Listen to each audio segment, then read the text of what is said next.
welcome back to the channel. Now, today we are going to learn about the if function in a DAX.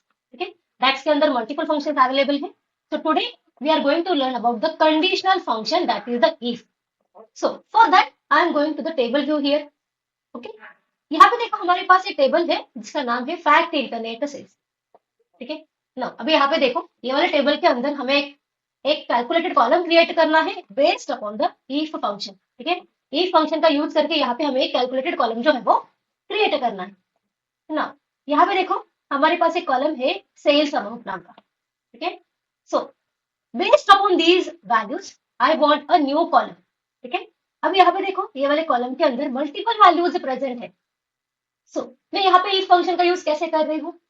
अगर किसी product का sales amount exactly 4.99 है, ठीक है, तो फिर मुझे उसके रिगार्डिंग ऑर्डर क्वांटिटी चाहिए.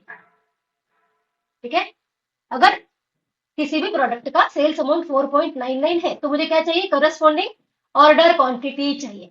ठीक है, only for those cells amount which is exactly 4.99. तो यहाँ पे देखो इस तरह से अगर कंडीशन के बेसिस पे हमें कुछ इवैल्यूएशन करना है तो हम लोग इफ फंक्शन का यूज करते हैं. सो यहाँ पे मैं क्रिएट कर रही हूँ न्यू कॉलम. ठीक है, अब यहाँ पे देखो मैं ये कॉलम को नाम दे रही हूँ, हेडर दे रही हूँ एज अ क्वांटिटी 4.99. ठीक है, अगर सेल्स अमाउंट 4.99 है तो उसके सामने जो भी ऑर्डर क्वांटिटी है वो मुझे यहाँ पे सेपरेट कॉलम में चाहिए. तो यहाँ देखो हम लोग फंक्शन यूज कर रहे हैं हमारा इफ फंक्शन. जैसे ही हम लोगों ने इफ फंक्शन टाइप किया तो पावर बीआई ने उसका सिंटैक्स यहाँ पे डिस्प्ले किया है. ठीक है, तो फर्स्ट आर्ग्यूमेंट जो हमें पास करना है वो क्या है, हमारा लॉजिकल टेस्ट मतलब हमारी कंडीशन.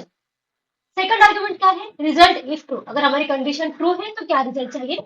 एंड जो थर्ड आर्ग्यूमेंट है वो क्या है, अगर हमारी कंडीशन फेल हो जाती है, फॉल्स हो जाती है, तो हमें रिजल्ट वहां पे क्या चाहिए.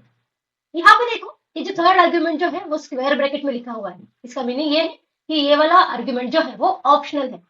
ठीक है, ये आर्ग्यूमेंट हम लोगों ने पास नहीं भी किया तो भी हमारा इफ फंक्शन जो है वो वर्क करता है. सो कंडीशन क्या है मेरी कि मुझे सेल्स अमाउंट जो है वो क्या चाहिए, 4.99. तो यहाँ देखो मैं फैक्ट इंटरनेट सेल्स ये वाले टेबल में से सेल्स अमाउंट कॉलम जो है वो सिलेक्ट कर रही हूँ. ठीक है, वो मुझे चाहिए एग्जैक्टली 4.99. ठीक है, अगर ऐसा है तो ही मुझे क्या चाहिए, ऑर्डर क्वांटिटी. ठीक है, तो किसी कॉलम के अंदर वो जो हमारा सेल्स अमाउंट नाम का कॉलम है वहां पर वैल्यू अगर 4.99 है तो उसके सामने जो भी ऑर्डर क्वांटिटी है वो मुझे दे दो. ठीक है, नहीं तो वहां पे मुझे चाहिए 0. ठीक है, नाउ ब्रैकेट को मैं करती हूँ close and click here on the comment. तो यहाँ देखो हमारा कैलकुलेटेड कॉलम जो है वो क्रिएट हुआ है. ठीक है, ये वर्क कैसे हुआ, जहां पर सेल्स अमाउंट 4.99 है, ठीक है, उसके सामने यहाँ पे देखो ऑर्डर क्वांटिटी जो भी है वो उसने यहाँ पे एक्सट्रैक्ट करके दी है. एंड जहां पर भी 4.99 से अलग सेल्स अमाउंट है तो वहां पे उसने वैल्यू दी है एज अ 0. तो इस तरह से हमारा इफ फंक्शन जो है वो वर्क करता है. अभी जैसे मैंने अभी कहा कि ये वाला थर्ड आर्ग्यूमेंट अगर हम लोगों ने नहीं दिया तो भी इफ फंक्शन वर्क करता है. तो यहाँ देखो मैंने थर्ड आर्ग्यूमेंट को रिमूव किया और इसे मैं करती हूँ submit. Then again we are getting the same result. ठीक है, यहाँ पे क्या मिल रहा है, मुझे 0 नहीं मिल रहा है, जस्ट वहां पे ब्लैंक मिल रहा है. सो अगर हम लोगों ने थर्ड आर्ग्यूमेंट पास नहीं किया तो वहां पे बाय डिफॉल्ट क्या कंसीडर कर लेता है, ब्लैंक का कंसीडर कर लेता है. सो ये होता है हमारा इफ फंक्शन जो कि डैक्स का एक कंडीशनल फंक्शन है. ठीक है, कि अगर मुझे किसी कंडीशन के बेसिस पे इवैल्यूएट करना है तो हम लोग इफ फंक्शन का यूज करते हैं. ठीक है, हमें वहां पे स्पेसिफाई करना होगा कि मेरी कंडीशन क्या है. फिर हमें यहाँ पे बताना होगा कि अगर मेरी कंडीशन ट्रू है, मतलब अगर हमारी कंडीशन सेटिस्फाई हो जाती है तो क्या रिजल्ट चाहिए, और अगर कंडीशन फेल हो जाती है तो क्या रिजल्ट चाहिए. सो यहाँ पे देखो हम लोगों ने क्या किया है, इफ फंक्शन का यूज किया है जिसमें हम लोगों ने अभी थर्ड आर्ग्यूमेंट को रिमूव किया. ये जो है वो ऑप्शनल. ठीक है, अभी बाय डिफॉल्ट उसने ब्लैंक का कंसीडर किया है, लेकिन डैक्स के अंदर एक ब्लैंक नाम का फंक्शन भी है, वो भी हम लोग इस तरह से यूज करते हैं, कर सकते हैं. ठीक है, अभी मैंने क्या लिखा है, इफ सेल्स अमाउंट इज 4.99. ठीक है, तो मुझे ऑर्डर क्वांटिटी दे दो, अदरवाइज गिव मी ब्लैंक. ठीक है, तो यहाँ पे मैंने ब्लैंक ये फंक्शन इसलिए यूज किया क्योंकि डैक्स के अंदर ब्लैंक नाम का एक सेपरेट फंक्शन भी अवेलेबल है. No click here on the comment. Okay, then again we are getting the same result. ठीक है, अगर मेरी सेल्स अमाउंट 4.99 है तो वहां पे हमें आंसर मिल रहा है 1, नहीं है तो आंसर मिल रहा है हमें एज अ ब्लैंक। ठीक है, तो यहाँ पे देखो दो फंक्शन देखे हम लोगों ने, एक देखा इफ और एक देखा हम लोगों ने ब्लैंक। ठीक है, एक थर्ड फंक्शन हम लोग देखेंगे इसी वीडियो के अंदर, जो कि है मेरा इज ब्लैंक। ठीक है, अब यहाँ देखो ये वाले कॉलम के अंदर मल्टीपल वैल्यूज है, जहाँ पे 1 लिखा हुआ है एंड बहुत सारी ब्लैंक वैल्यूज भी है। सो यहाँ पे मैं कर रही हूँ एक न्यू कॉलम क्रिएट। सो लिखिए न्यू कॉलम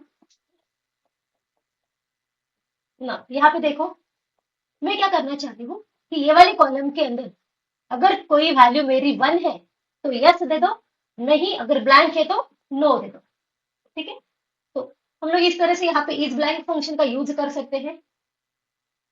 इफ, ठीक है, कॉलम का नाम क्या है मेरा, quantity.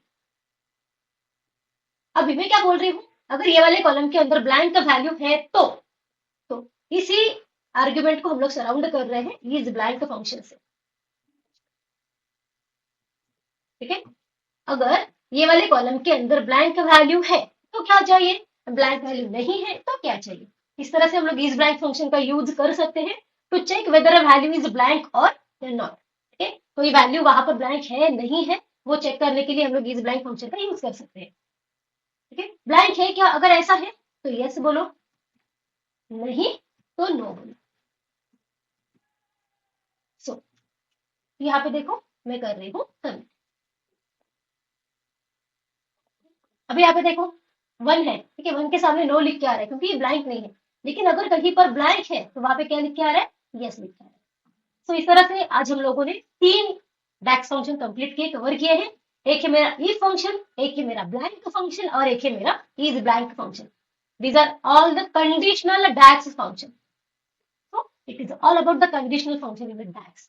Please practice each and every function in a detail. ठीक है, बिकॉज DAX जो है वो पावर बीआई का सबसे इंपॉर्टेंट पार्ट है। Without DAX we cannot create any report or dashboard in detail. So till then, stay tuned for the upcoming tutorials and please like, comment, share and subscribe. Thanks for watching.